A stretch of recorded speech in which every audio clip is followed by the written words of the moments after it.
সম্প্রতি পার্লামেন্টে মাথা নত করে ঢোকার যে রেওয়াজ আগে প্রচলিত ছিল সেটা নিষিদ্ধ হয়েছে। শাহজালাল রহিমাহুল্লাহর কবরে ডেক সরকার নিয়ন্ত্রণে নিয়েছেন এবং সেখানে দানের বাক্সে তালা মেরে দিয়েছেন। এই ব্যাপারটাকে আপনারা কিভাবে দেখছেন? ভেরি ভেরি ইম্পর্টেন্ট একটা বিষয়। প্রথমত হচ্ছে আল্লাহ সুবহানাহু ওয়া তাআলা পবিত্র কোরআনুল কারীমের মধ্যে বলছেন, ওয়ামিন আয়াতিহিল লাইলি ওয়ান নাহার ওয়াশ শামসু ওয়াল কমার লা তাসজুদু লিশ-শামসি ওয়ালা লিল কমার ওয়াসজুদু লিল্লাহ।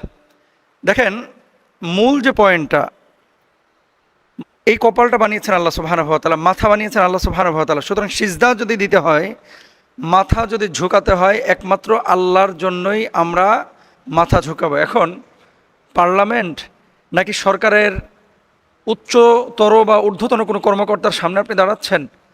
মাথা যে আল্লাহ রাব্বুল আলামিন আমাদের তৈরি করেছেন, কপালটা যে আল্লাহ তাআলা আমাদের সৃষ্টি করেছেন, সেই কপাল আল্লাহর জন্যই সিজদা অবনত হবে, সেই কপাল সেই মাথা আল্লাহর জন্যই কি হবে? নত হবে। কথা আল্লাহ তাআলা নিজেও বলছেন। যেমন কোরআনুল কারীমে আল্লাহ বলছেন, তার নিদর্শন সময়ের মধ্যে রয়েছে রাত, দিন, সূর্য, চন্দ্র। তোমরা সূর্যকে সিজদা করো না, চন্দ্রকেও নয়, বরং আল্লাহকে সিজদা করো, আল্লাহকে সিজদা করো। তাহলে মাথা ঝুঁকিয়ে মানুষের সামনে নত হওয়া এটা মূলত উচিত না। সিজদা অবনত হওয়া কোনো মাজারে, কোনো কবরে, এটা হচ্ছে সম্পূর্ণরূপে শিরিক। আল্লাহ সুবহানাহু ওয়া তাআলা বলছেন, ওয়াসজুদ ওয়াক্তারিব, সিজদা দাও এবং আল্লাহর নিকটে চলে যাও। এখন আপনি যখন সিজদা দিচ্ছেন আল্লাহর জন্য, তখন আল্লাহর নৈকট্য আপনি পাবেন। এখন মাজারে, কবরে অনেক জায়গায় কিন্তু সিজদা দেওয়া হয়, এটা সম্পূর্ণরূপে নিষিদ্ধ একটি কাজ, কোনোভাবে জায়েজ নাই। আল্লাহর হাবিব সাল্লাল্লাহু আলাইহি ওয়াসাল্লাম বলেছেন, তোমরা কবর স্থানগুলোকে সিজদার জায়গা বানায়ও না। এটা হচ্ছে নবীজি সাল্লাল্লাহু আলাইহি ওয়াসাল্লাম নিজে বলেছেন। এরপরে দেখেন, আনাস ইবনে মালিক রাদিয়াল্লাহু তাআলা আনহু ক্বালা রাজুলুন ইয়া রাসূলুল্লাহ আর রাজুলু মিন্না ইয়ালকা আখাহু আও সাদিকাহু আয়ানহানি আলাহু ক্বালা লা। এক ব্যক্তি জিজ্ঞেস করলো, হে আল্লাহর রাসূল সাল্লাল্লাহু আলাইহি ওয়াসাল্লাম, আমাদের কেউ যখন তার ভাই বা বন্ধুর সাথে সাক্ষাৎ করে তখন কি তার সামনে মাথা নত করবে? আল্লাহর হাবিব সাল্লাল্লাহু আলাইহি ওয়াসাল্লাম সরাসরি বললেন যে না, সে তার সামনে মাথা নত করবে না। আনাস রাদিয়াল্লাহু তাআলা আনহু থেকে হাদিস, আল্লাহ তাআলা কোরআনুল কারীমে আয়াত নাজিল করেছেন, সেখানেও কিন্তু সিজদা দেওয়া নিষেধ করেছেন, মাথা নত করা নিষেধ করেছেন। সুতরাং বর্তমান এই যে দুজন স্পিকার, অতীতের এরকম ভালো স্পিকার আমরা কমে দেখেছি। অধ্যাপক মুজিবুর রহমান সাহেব তিনি দাবি জানাইলেন যে মাথা নত করে ঢোকাটা ঠিক না, উনি সাথে সাথে বাতিল করলেন। আল্লাহ সুবহানাহু ওয়া তাআলা তাকে জাযায়ে খায়র দান করুন।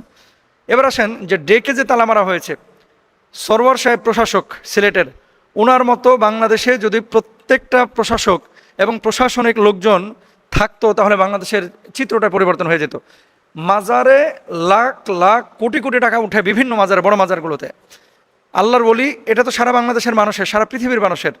তার কবরে মানুষ যাবে, জিয়ারত করবে, সেখানে গিয়ে শিক্ষা দীক্ষা গ্রহণ করবে, তাদের জীবন আদর্শ শুনবে। কিন্তু টাকাগুলো আসলে যায় কোথায়? এই টাকাগুলো নিয়ে আমরা কথা উঠিয়েছিলাম যে এটার নিয়ন্ত্রণ সরকারিভাবে অথবা প্রশাসকের করা উচিত, প্রশাসনের লোকজনের করা উচিত।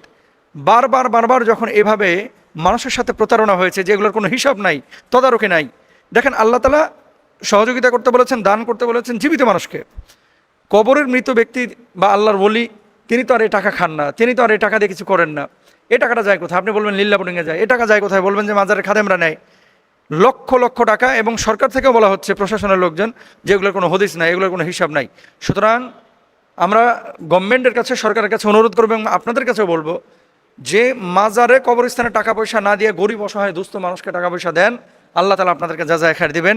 এবং ভেরি ভেরি ইম্পর্টেন্ট এই বিষয়টি, যে আমাদের প্রত্যেকের সচেতন হওয়া উচিত। আল্লাহ বুঝদান করুন।